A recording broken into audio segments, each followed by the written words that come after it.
কবরটা হবে কারোর জন্য জান্নাতের বাগান, আবার কারোর জন্য হবে জান্নাতের গর্ত, কার জন্য হবে জান্নাতের বাগান সেটাও আল্লাহ তাআলা কোরআনের মধ্যে বলে দিয়েছেন। ইন্নাল আবরারা লাফি নাঈম, নেককাররা হবে জান্নাতের মধ্যে জান্নাতের বাগান।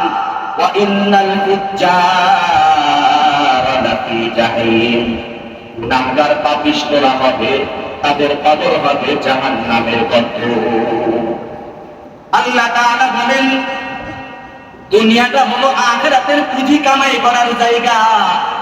قال رسول الله صلى الله عليه وآله وسلم الدنيا مزرعة الآخرة, দুনিয়াটা হলো আখিরাত শস্য কামাই করার জায়গা। দুনিয়া না হলে আখিরাত কামাই করা যাবে না। দুনিয়াও লাগবে আখিরাতও লাগবে, তা না হলে আল্লাহ এটা কেন বললেন রব্বানা আতিনা ফিদ দুনিয়া হাসানা, হে আল্লাহ দুনিয়ার কল্যাণ আমাদেরকে দেন, ওয়া ফিল আখিরাতি হাসানা, আখিরাতের কল্যাণ আমাদেরকে দিয়া দেন, কোথায় রাখবে, ওয়া কিনা আযাবান নার, আর আপনি আমাদেরকে জাহান্নামের শাস্তি থেকে মুক্তি দিয়া দেন। আল্লাহ তাআলা বলেন যারা তিনটা প্রশ্নের উত্তর দিতে পারবে তাদের কবর হবে জান্নাতের বাগান। প্রশ্নের উত্তর দেওয়া মাত্রই আসমান থেকে গাইবে আওয়াজ আসবে, এরে কবরের ফেরেশতা, আর এই ব্যক্তির ব্যাপারে দেরি করা যাবে না। এরে জান্নাতি কবরের ফেরেশতা, এই কবরের মধ্যে জান্নাতের বিছানাটা বিছায়া দাও, এই ব্যক্তির শরীরের মধ্যে জান্নাতের পোশাকটা পরায়া দাও, এই ব্যক্তির কবরটাকে জান্নাতের সাথে সংযুক্ত করে দাও। এই জান্নাতি ব্যক্তি এখন ঘুমাবে, কিয়ামতের আগ মুহূর্ত পর্যন্ত এই ব্যক্তির ঘুমে কোনো ডিস্টার্ব করবা না। জান্নাত তো रुख से यार को क्या करो, आरज़ू है मैं तुझे देखा करूँ, मिलना जितनी नेमत आए तू, सबसे बेहतर नेमत दीदार तू।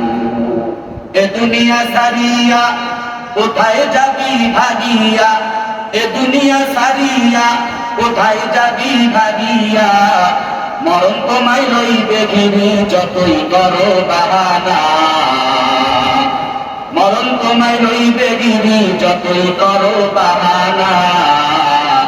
চিন্তা করে দেখো না কবরে কি যাইবা না, চিন্তা করে দেখো না কবরে কি যাইবা না। যে কবরে আল্লাহ সারা বন্ধু কেহ থাকবে না, যে কবরে আল্লাহ সারা বন্ধু কেহ থাকবে না, চিন্তা করে দেখো না কবরে কি যাইবা না। যেই কবরে আল্লাহ সারা বন্ধু কেহ থাকবে না, যে কবরে আল্লাহ সারা বন্ধু কেহ থাকবে না, চিন্তা করে দেখো না কবরে কি যাইবা না। আর কক্ষণ করে কবরের মধ্যে তিনটা প্রশ্নের যারা উত্তর দিতে না পারবে, সাথে সাথে গাইবি আওয়াজ আসবে, রে কবরের ফেরেশতা, আর দেরি করা যাবে না, এই কবরের মধ্যে জাহান্নামের বিছানা বিছায়া দাও, আগুনের পোশাক এই ব্যক্তির শরীরের মধ্যে পরায়া দাও, এই কবরটাকে জাহান্নামের সাথে সংযুক্ত করে দাও। নবীজি বলেন বেঈমান নাফরমান পাপিষ্ঠ গুনাহগারদের কবরের মধ্যে 70 থেকে 99টা সাপ, এক একটা সাপের কালার হবে আলাদা আলাদা। হাদিসের মধ্যে আসছে জাহান্নামের একটা সাপ যদি দুনিয়ার মধ্যে একটু নিঃশ্বাস ফেলতো, এত শাক সবজি আমরা খাই, আল্লাহর কসম দুনিয়ার মধ্যে একটা শাক সবজি জমিনে উৎপন্ন করতো না। এত বিষাক্ত এত ভয়াবহ হবে। অনেকে আছে কবরের আযাব বিশ্বাস করে না, এজন্য আল্লাহ তাআলা দুনিয়ার কোথাও কোথাও কবরের মধ্যে ধোঁয়া, কবর মাটি নিচে দেবে যায়, কত কবর সংকীর্ণ হয়ে যায়, আবার কত কত কবর দেখবেন কবরের মাটি উপর দিকে উঠে যায়। সৈয়দ ইসহাক রাহমাতুল্লাহি আলাইহি চরমনায় গিয়ে দেখবেন 15 দিন পরে পরে, 1 মাস পরে পরে কবরের মাটি উপর থেকে সরায়া দেয়, যারা খাঁটি আল্লাহওয়ালা তাদের কবর প্রশস্ত হয়ে যায় চোখের দৃষ্টি পরিমাণ। এটা আমার বানানো কথা না, হাদিসের কথা। এজন্য দুনিয়াতে যতদিন বাঁচতেন কার কখন মৃত্যু আসে বলা যায় না। এজন্য সব সময় মৃত্যুর প্রস্তুতি নেওয়া, এখন কার ডাক আসে এটা বলা যায় না।